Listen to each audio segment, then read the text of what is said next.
Oke, Assalamualaikum warahmatullahi wabarakatuh.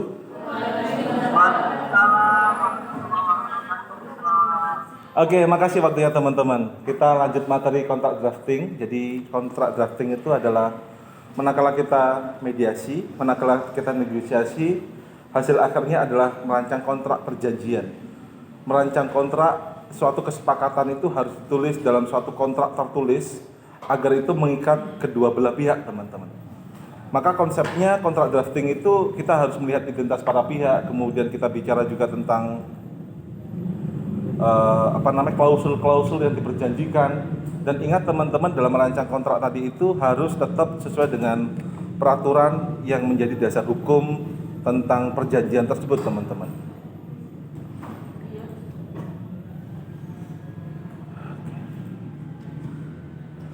Maka kita kembali pada konteks negosiasi ini, teman-teman. Jadi kan kita ada negosiasi, ada mediasi, ada arbitrase. Kalau negosiasi kedua belah pihak, Wanda dengan Fadilah kedua belah pihak. Kalau mediasi, Wanda sama Fadilah perlu Ami di tengah-tengahnya. Oh jangan Ami nggak bisa netral, ada yang lain. Oh Bagas juga bisa netral juga. Maka kemudian si Rizka atau Hoiria sebagai mediatornya.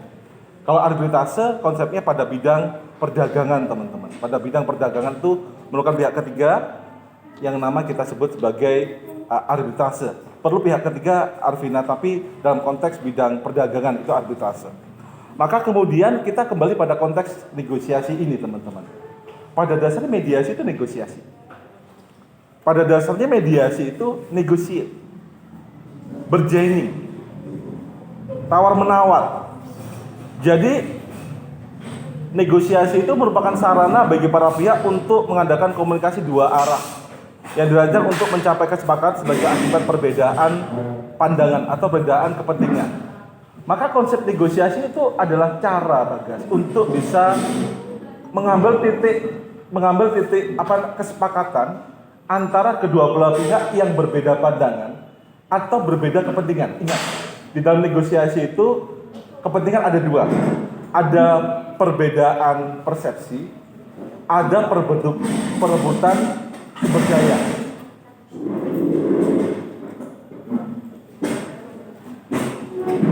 Ada persepsi, ada sumber daya.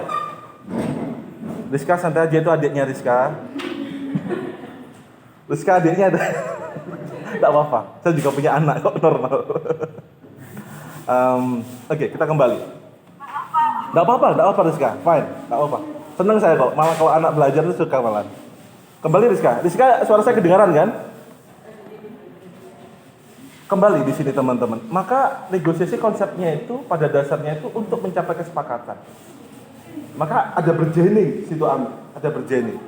Maka jenis negosiasi itu karena kita bicara untuk bisa mencapai kesepakatan, Arvina, maka jenis negosiasi ada dua corak, teman-teman. Pertama adalah position bergainer. Posisinya orang yang melakukan tawar-menawar.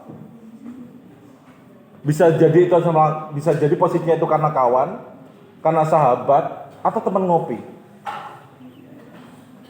Karena berbeda, teman-teman, kan antara sahabat, bergaining kita dengan sahabat, bergaining kita dengan keluarga, atau bergaining kita dengan lawan bisnis kita. Itu konsepnya kita harus tahu kita harus riset dulu. Kira-kira kita bergaining ini dengan siapa? Atau bergaining kita itu dengan keluarga. Beda. Karena kadang-kala antara keluarga sama orang luar itu di bergaining ini, Fadilah, ada perasaan. Komunikasinya beda.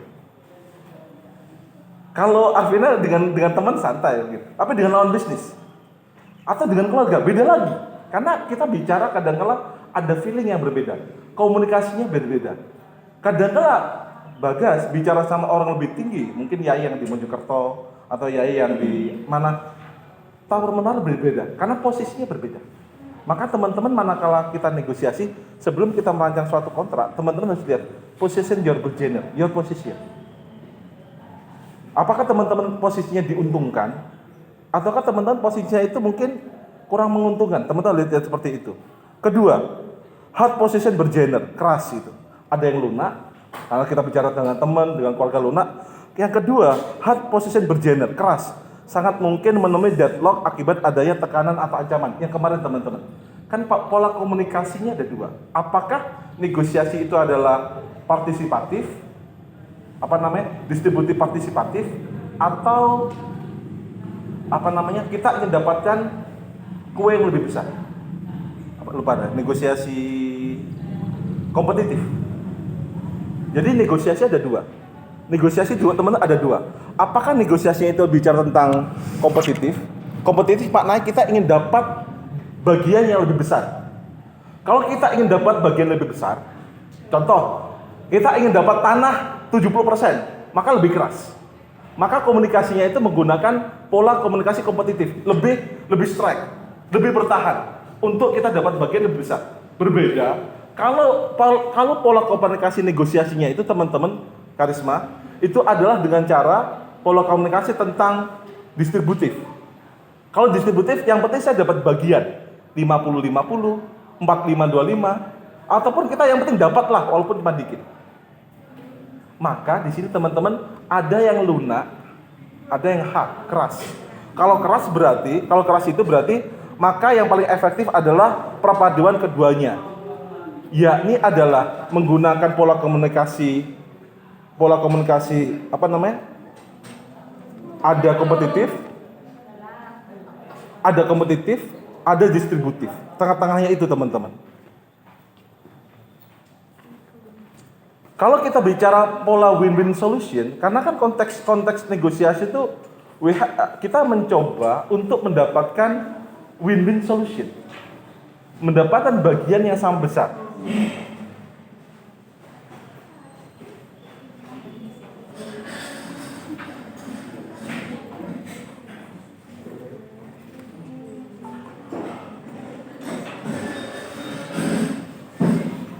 Bentar ya.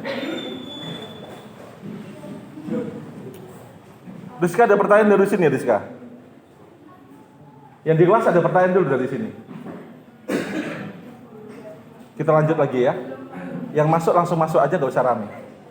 Kita langsung mulai.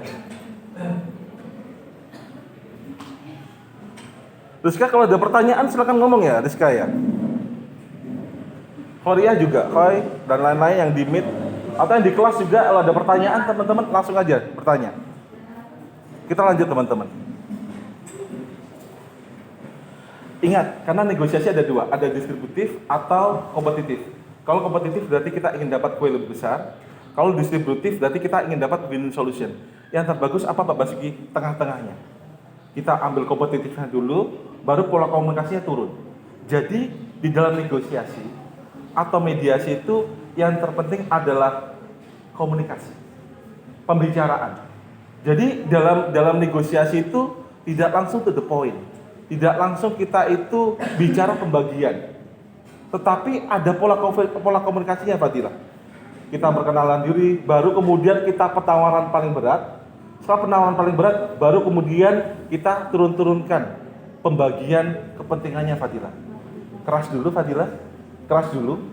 Ingin kita dapat bagian lebih besar kayak Fadila nawar baju itu. Tinggi dulu, turun, dapat bagian yang lebih dapat bagian yang kita inginkan. Tapi kadang-kala kalau dengan cara keras, kadang-kala lama teman-teman.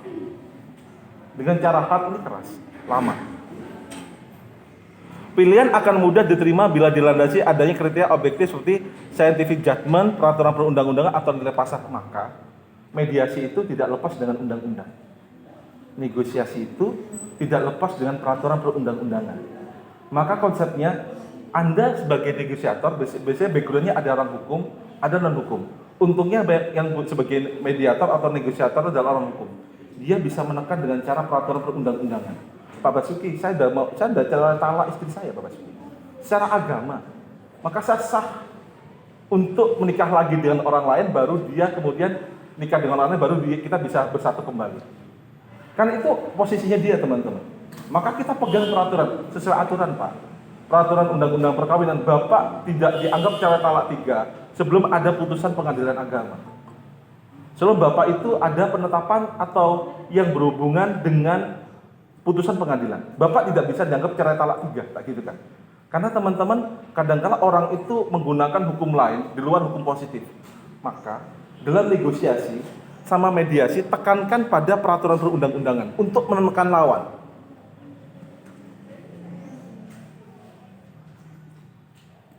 Bentar ya, iklan bentar.